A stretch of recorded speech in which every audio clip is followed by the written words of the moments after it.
वो आत्मा कहते हैं। इससे प्राण पान पैदा होते हैं। प्राण पान आत्मा से पैदा होते हैं। मूलधन सांस लेता है, निकालता है, आत्मसत्ता से। हाँ। ऊर्ध्वम उन्नति प्राणम पानम प्रत्यगच्छति मध्य वामनवासीनम विश्व देवा उपासते। जो प्राणों को ऊपर चलाता है, पान को नीचे ढकेलता है, जो बीच में रहता है, सभी इंद्रियां उसी की उपासना करती हैं। आत्मा दृष्टा है, आंखों से देखता है, मुर्दा नहीं देखता आंखें, क्योंकि आत्मा नहीं है। आत्मा श्रोता है, कानों से सुनता है। आत्मा ग्रहीता है, हाथों से पकड़ता है। आत्मा मानता है, मन से वर्ण करता है। आत्मा विज्ञाता है, बुद्धि से जानता है। आत्मा गंता है, पैरों से चलता है। सभी इंद्रियां आत्मा की शक्ति से अपने अपने विषय को ग्रहण करती हैं। जितने भी इंद्रियां हैं, आंख आत्मा के बिना देख नहीं सकती, कान सुन नहीं सकते, नाक सूंघ नहीं सकती, रसना रस ग्रहण नहीं कर सकती, वाणी बोल नहीं सकती। अतः क्या है आत्मा? सभी इंद्रियां जिसकी सत्ता से अपना अपना काम करते हैं। विश्व देवा उपास से, देव मान इंद्रियां, शरीर की संपूर्ण इंद्रियां जिसकी उपासना करती हैं वही आत्मा है। उसी को जानो। कौन जानेगा उसको? कौन जानेगा? जो भवबंधन से मुक्त होना चाहता है, जो संसार बंधन से मुक्त होना नहीं। ये तो एक व्यक्ति हो गया जो ये चाहता है वो उसको जाने, वो ही जाने। और कहाँ जाने? वेदांतविद ब्रह्मविद गुरु की शरण में जाकर। पर उसको जानेगा कौन? जैसे जाने बुद्धि आत्मा में स्थिर होकर के आत्मरूपी हो जाती है। शुद्ध सत्वगुण युक्त बुद्धि जानती है। शुद्ध सत्वगुण युक्त बुद्धि ही उसको जानती है। जब तक बुद्धि में रजतम मिले रहते हैं, जब तक मिथ्या संसार को जानती है, झूठे संसार को। और जब बुद्धि शुद्ध होती है, रजतम से रहित, और समाधि लग जाती है, ज्ञान योग की विचार प्रधान समाधि, जब वही आप सूत्र है न शास्त्र नापी गुणा दृष्टे परमेश्वर, दृष्टे स्वयं आत्मा स्वयं स्वस्त्या दिया। न तो गुरु बता सकते परमात्मा को, न शास्त्र बता सकते। अपनी बुद्धि जब आत्मा का विचार करते करते आत्मा में स्थित हो जाती है, आत्मा में स्थित हुई बुद्धि आत्मा को जानती है। कमरे में घुसा हुआ मनुष्य कमरे को जानता है, इतने बरगाया में इतनी पटिया है, बिना घुसे नहीं जानता। तो जो नित्य सुख प्रकाश विभु नाम रूप आधार, हाँ, और मति न लखे जय मति लखे सो में शुद्ध अपार। यही है जो नाम रूप का आधार है। ये शरीर नाम रूप है, इसी का नाम है, इसी का रूप है, समझ गए?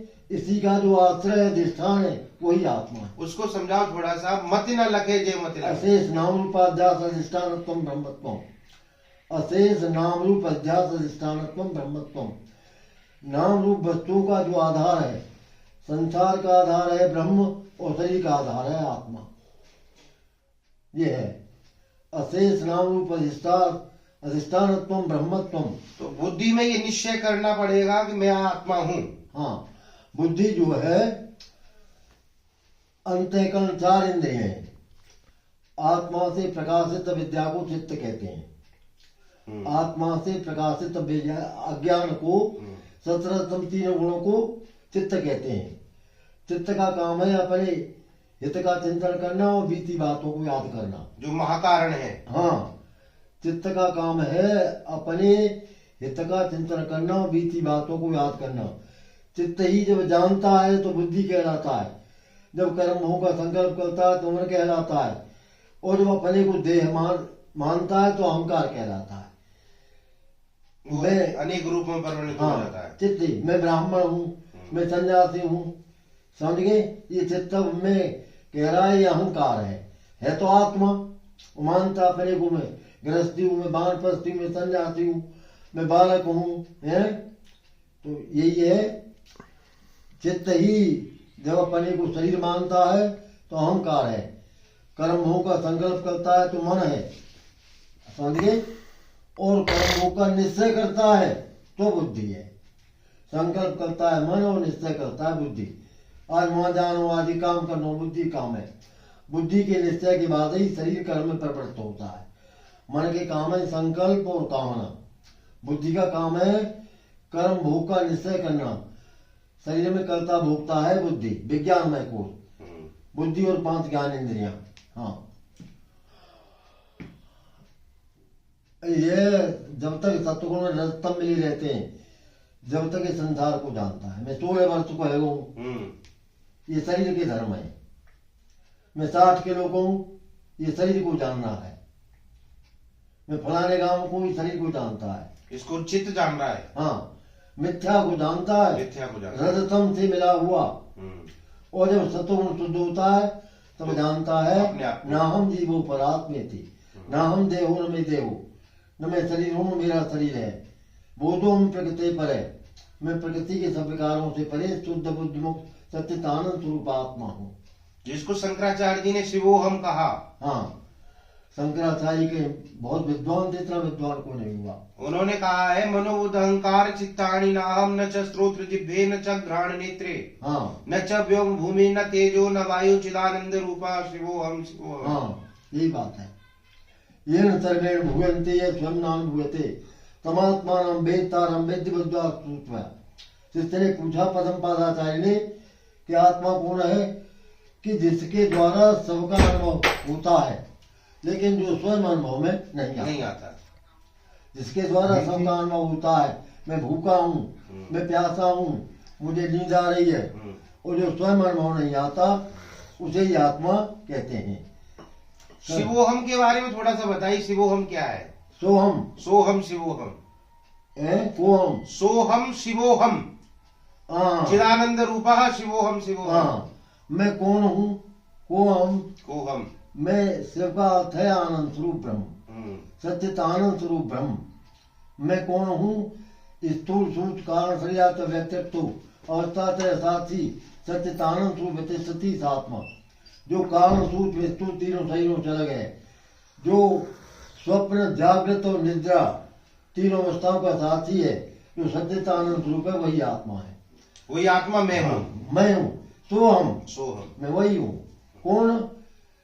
जिसके द्वारा सबका अनुभव किया जाता है पर जो स्वयं अनुभव में नहीं आता, वही आत्मा है। और जिसके निकलने पर यस्त विश्रंत मानस से शरीर देह देहात्म मानस से किमत्र स्पर्शते, इस आत्मा के शरीर से निकल जाने पर समझ गए, शरीर जो मिट्टी बन जाता है। जिसके निकले क्या रह जाता, तंजलता समसान करे वो ईश्वर का और ध्यान, वही आत्मा है। जिस आत्मा के निकलने पर यह शरीर लाहत बन जाता है, नाक देखती न कान सुनते न हाथ पकड़ते मन मन निकलता, होती हुए भी इंद्रिय होती हुए भी वही मैं हूँ। सोहम, गुरु कहते तत्वमसि, ऐसे तुम वही आत्मा हो जिसके निकलने पर शरीर में कुछ भी नहीं रह जाता, शरीर को कोई ज्ञान नहीं होता। तो गुरु की बात सुनकर के बार बार कहता है कि मैं साकार शरीर में निराकार हूँ, मैं मिथ्या शरीर में सत्य हूँ, मैं अनित्य शरीर में नित्य हूँ। समझ गए? मैं प्रकृति के विकारों से रहित हूँ, मैं स्वयं सच्चिद आनंद ब्रह्म हूँ। शरीर नष्ट हो जाने पर कहा जाता है, शरीर नष्ट हो जाने पर आत्मा अपने कर्मों के अनुसार, यदि पाप अधिक है तो नरक लोक जाता है, पुण्य अधिक है तो स्वर्ग लोक जाता है, और पाप पुण्य बराबर है तो पितृ लोक जाता है। पाप अधिक होने पर मानो पाप है 10 आना बढ़, आधे ज्यादा हो गए तो नरक जाएगा और वहां पापों का फल भोगेगा। पापों का फल भोगने के बाद आकाश में आ जाता है, आकाश से बादलों में आ जाता है, बादलों से जल भर की पृथ्वी में आ जाता है, पृथ्वी से अन्न भर के पिता के पेट में चला जाता है, पिता के वीर के साथ माँ के गर्भाशय में चला जाता है, और 9 महीने बाद प्रकट हो जाता है। ये पंचाग्नि विद्या है। पाप अधिक होने पर नरक में, पुण्य अधिक होने पर स्वर्ग में, और पाप पुण्य बराबर होने पर पितृलोक में जाता है। ये है आत्मा का जो। आत्मा का अर्थ है जो शरीर में व्याप्त है शैलीन संसार विषय प्रकाशक नित्य आत्म तत्व विचार, यत्यापनोत्य जागृत्य यत्याति विषयाने यत्यासो भावे तस्मात् आत्मी सकिता, जो शरीर में व्याप्त है। समझ गए? शयन में जीव का संसार जिसमें लीन हो जाता है, जो विषयों का प्रकाशक है, सच्चिदानंद स्वरूप है और नित्य है। शरीर जन्म से पहले नहीं था, शरीर जलने के बाद नहीं रहता, लेकिन आत्मा जन्म से पहले थी और जलने के बाद रहती है, और बीच बीच में शरीर को जीवित रखते हैं, और वही आत्मा। आत्मा का ही अर्थ है शरीर में व्याप्त ब्रह्म, शरीर में व्याप्त ब्रह्म को ही आत्मा कहते हैं। अहम ब्रह्मास्मि। अहम ब्रह्मास्मि। ब्रह्म किसे कहते हैं? जो नाम रूप जगत का अधिष्ठान है, कारण है, जो संपूर्ण, जैसे मिट्टी के सब बर्तनों का कारण मिट्टी है, सोने के सब आभूषणों का कारण सोना है, उसी प्रकार संपूर्ण नाम रूप आत्मा जगत का जो अधिष्ठान है वही ब्रह्म है। इस शरीर का अधिष्ठान आत्मा है, संसार का अधिष्ठान ब्रह्म है। आत्मा ब्रह्म दोनों चित्त हैं, शरीर और संसार दोनों जड़ हैं, और जीव और ईश्वर दोनों चेतन है। जीव ईश्वर दोनों चेतन है, शरीर संसार जड़ है, आत्मा परमात्मा चित्त है, चित्त अंतर है, आत्मा चित्त है, जीव चेतन है। चित्त के आभास को ही चेतन कहते हैं। चित्त का जो विद्या में आभास है, चिदाभास है चिदाभास, चिदाभास।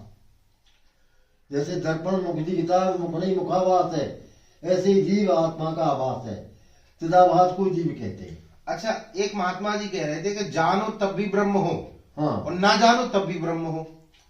अगर जाना जाए बुद्धि सद्गुण युक्त होकर कि मैं शुद्ध चेतन आत्मा हूँ, हाँ, स्वरूप से तो ब्रह्म ही है, और जानो तब भी है, ना जानो तब भी है। ना जाने तब भी ब्रह्म है और जाने तब भी ब्रह्म है। लेकिन जानने वाला बड़ा, जो चार गुणों से युक्त हो, विवेक वैराग मोक्षा संपत्ति, और वेदांत में तो चतुर्थ वेदज्ञो मनते तम ब्रह्मतम, जिसने वेदांत नहीं पढ़ा है वो ब्रह्म का साक्षात्कार नहीं कर सकता। ये बंद कर ली थोड़ा देर। वेद ऐसा है कि मान लो जिसको आप में अब्रह्म हूं ना जानने पर भी, हाँ, जान लो तब भी ब्रह्म है, ना जानो तब भी ब्रह्म है, हाँ, तो फिर जानने की आवश्यकता क्या है? आवश्यकता क्यों पढ़ना है? क्या आवश्यकता है वेद की? क्या आवश्यकता है गुरु की? ऐसा है, जाने बिन होय प्रतीति, बिन प्रतीत होय नहीं प्रीति, बिन विश्वासन भगत जनाई, दिल पर जगल केच गिराई। जब तक नहीं जानता है तब तक सदा ही कर्मों के अनुकूल जन्म मरण के चक्कर में घूमता रहता। जब तक नहीं जानेगा तो भटकेगा। हाँ, तब तक इसका संसार चक्र चलता रहता है। और ये जान गया तो जन्म मरण खत्म। हाँ, ज्ञान होने पर मूल विद्या और स्थूल शरीर, स्थूल तो हलचल में छूट जाता है, लेकिन आत्मज्ञान होने पर मूल विद्या, तीनों गुण और उनसे बना हुआ स्थूल शरीर। स्थूल शरीर है पंच प्राण मनोबुद्धि दशेन्द्रिय समन्वितम, अपंचीकृत भूतोत्तम सूक्ष्मांगम उपसाधनम, जिसमें 5 कर्मेंद्रियां हैं, 5 ज्ञानेन्द्रियां हैं, 17 तत्वों का 5 प्राण है, और मन बुद्धि जो शब्द स्पर्श रूप रसगंध सूक्ष्म भूतों से बना हुआ है। अपंचीकृत भूतोत्तम, ये शरीर बना है पृथ्वी जल के आकाश से, और सूक्ष्म शरीर जो सुपन दिखता है, जो जीव है वो बना है शब्द स्पर्श रूप रसगंध से। हाँ, ये है कारण शरीर। कारण शरीर तीनों गुण जो है तत्वतम, मैं निकल रहा हूँ जो आप कर लो। जो सूक्ष्म स्थूल दोनों का कारण है। जब आप फ्री हो जाओ मुझे फोन कर देना। कहाँ जाकर? मंदिर पे जाओ, आप कर लो ना, ये लंबा विषय है। वेदांत विचार जायते ज्ञान उत्तम तेन तन संसार है दुखनाथ होते। वेदांत के अर्थ का विचार करने से उत्तम ज्ञान पैदा होता है। उत्तम ज्ञान है मैं देह हूँ, यह अधम ज्ञान है। मैं जीव हूँ, यह मध्यम ज्ञान है। मैं आत्मा हूँ, यह उत्तम ज्ञान है। समझ गए? उत्तम ज्ञान शुद्ध सत्वगुण प्रधान प्रकृति होने पर और शास्त्र का ज्ञान होने पर, जीवन गुरु होने पर होता है। और उत्तम ज्ञान होने के बाद सूक्ष्म शरीर और कारण शरीर दोनों विनष्ट हो जाते हैं। शुद्ध बुद्ध मुक्त आत्मा रह जाता है। शुद्ध दोनों शरीरों से रहता आत्मा ब्रह्म है। स्थूल छूट जाता है, लेकिन कारण और सूक्ष्म नहीं छूटते, उसी जन्म में छूटते हैं जिस जन्म में इसको विचार प्रधान समाधि में आत्मानुभव हो जाता है। संधौ जीवात्मनोक्यम संन्यास है प्रकृत से। संन्यास किसे कहते हैं? समाधि में जीव और ब्रह्म की एकता का प्रवचन। भगवान शंकर ने लिखा है कि संन्यास क्या है? मैत्री उपनिषद है, संधौ जीवात्मनोक्यम। समाधि में ज्ञान योग की विचार प्रधान समाधि में आत्मा और परमात्मा की एकता, जीव और ब्रह्म की एकता। ये जीव स्वरूप से ब्रह्म ही है। आत्मा ही अविद्याकारी कारण सही सूत्र ले जाने पर जीव भाव को प्राप्त हो जाता है। आत्मा ही अविद्याकारी सूत्र लग जाने पर जीव भाव को प्राप्त हो जाता है। आत्मज्ञान होने पर न विद्या रहती है न विद्या कार्य, जीव भाव रहता है। नाम जीवो परात्मे थी, मैं जीव में ब्रह्म मुझको हुआ ज्ञान, मूल विद्या हट गई भाव बंधन अवसान, अब मैं जन्म मरण के बंधन से मुक्त हो गया हूँ। कोई जानना नहीं चाहता आजकल। अविद्या इतनी बुरी है कि जीव को बाह्य विश्व में आसक्त